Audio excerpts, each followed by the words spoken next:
Welcome back, everyone. Today we're diving into the hype storm around Durin, the upcoming character expected in version 6.2 of the Nod Krai region. And oh boy, the community is buzzing. Some people are calling him the Big Xiangling.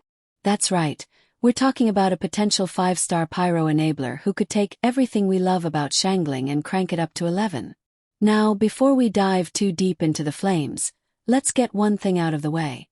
All of this information is based on leaks, early numbers, and the Genshin rumor mill. None of it is confirmed by Hoyoverse. So, as always, take this like a puff of dandelions in the wind. Light, fun, and definitely not set in stone. Alright, let's talk Durin.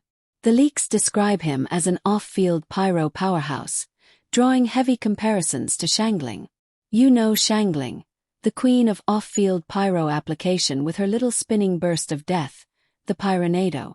That thing basically carried entire accounts through abyss for years. Well, imagine that same consistent pyro coverage but tuned up with 5-star stats, better multipliers, and maybe, just maybe, some extra goodies like buffs, healing, or even shielding. And that's why people are calling him Big Xiangling. Because the idea of a 5-star version of an already busted 4-star is enough to make everyone's primo gem wallets cry. But here's the spicy part. Durin isn't just hyped on his own. His leaks tie him directly to Columbina, another upcoming character. The idea is that together, they'll form a duo as iconic as Bennett and Xiangling. You know how those two practically broke the game with Vaporize comps, national teams, and more? Durin plus Columbina could be the new poster children for the Nod Krai meta. Now, let's sprinkle in a little skepticism, because this is Genshin, and leaks always oversell. Remember when every other leak said a character was going to be the next Raiden Shogun, or the new Nahida? And then they released well, they were fine but not game-breaking.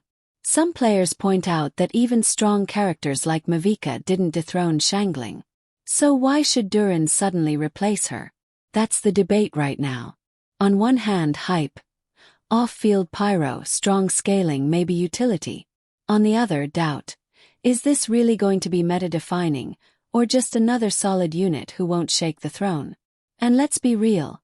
Xiangling has been here since day one, and she still sees abyss floors more than half the roster. Taking her down is no easy feat. Okay, so what exactly do we think Durin brings? First, pyro application. That's his bread and butter. Strong, consistent pyro means you can trigger vaporize, melt, overload, burgeon, you name it. Pyro has always been premium, and having it off-field just opens the door to reaction spam. Second, possible utility. Some leaks hint Durin might bring buffs, healing, or shielding. If true, then he's not just Xiangling 2.0. He's Xiangling who decided to show up with a care package for the whole squad. That would make him a hybrid. Sub-DPS plus support. And those are the kinds of characters that age like fine wine in Genshin. Now let's talk Columbina.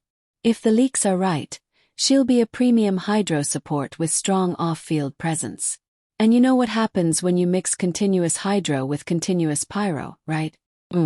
Reactions for days. This duo could melt through content the same way national teams once did. Some people are even saying they could be the new National 2.0. But here's where the community gets worried. Hoyoverse has been playing this pattern of dropping characters in pairs, where one is the enabler and the other is the damage dealer. You've probably noticed it. First they release a support, then right after they drop the DPS who needs that support to shine. It's like a closed loop. And while it's cool for synergy, it also feels a little predatory, doesn't it? Like, oh, you pulled Durin.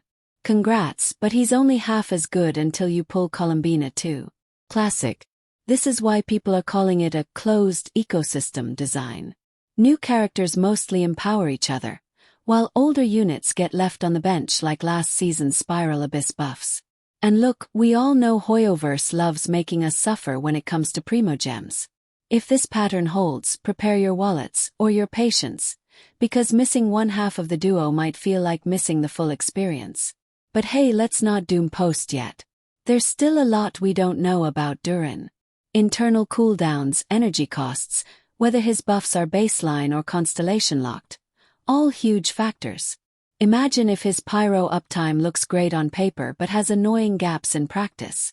Or if his buffs only shine at C2. Suddenly, Big Xiangling doesn't look so big anymore. On the flip side, imagine if his buffs are baseline, his cooldowns are clean, and his burst has utility baked in. Then yeah, he could be one of those characters that defines the early Nod Krai meta. Alright, let's talk teams. Durin plus Columbina is the obvious dream team. But what about without her? Could Durin work with Xingqiu or Yelon for vaporize comps? Probably.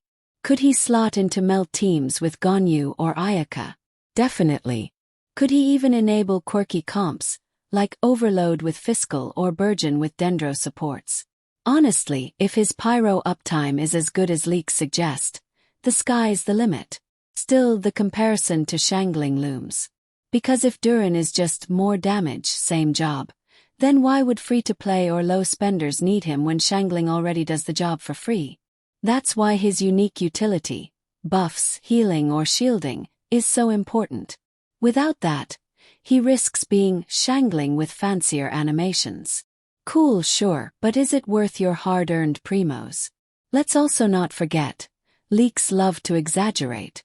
Every character sounds like the new Abyss Destroyer before release. Then beta numbers hit, and suddenly half the hype vanishes. Some of you still remember the pre-release Uamiya drama, or the way people were calling Sino Electro Raiden. Yeah, it doesn't always pan out. So what's the takeaway? Durin looks like he has potential. He could be a game changer if everything lines up. Strong Pyro uptime, unique utility, clean scaling and Columbina synergy. But if those details fall short, he could just be another good unit, not the meta breaker some are hoping for. And honestly, that's okay. Because at the end of the day, Genshin isn't just about tier lists. It's about collecting characters you vibe with, whether that's a talking dragon man, a puppet harbinger, or a chef spinning a flaming bear. So for now, keep your primo gems safe, keep expectations in check, and remember, all of this is early chatter. Until beta confirms numbers, Durin remains Schrödinger's Pyro, simultaneously meta-defining and mid-tier, depending on how Hoyoverse flips the switch.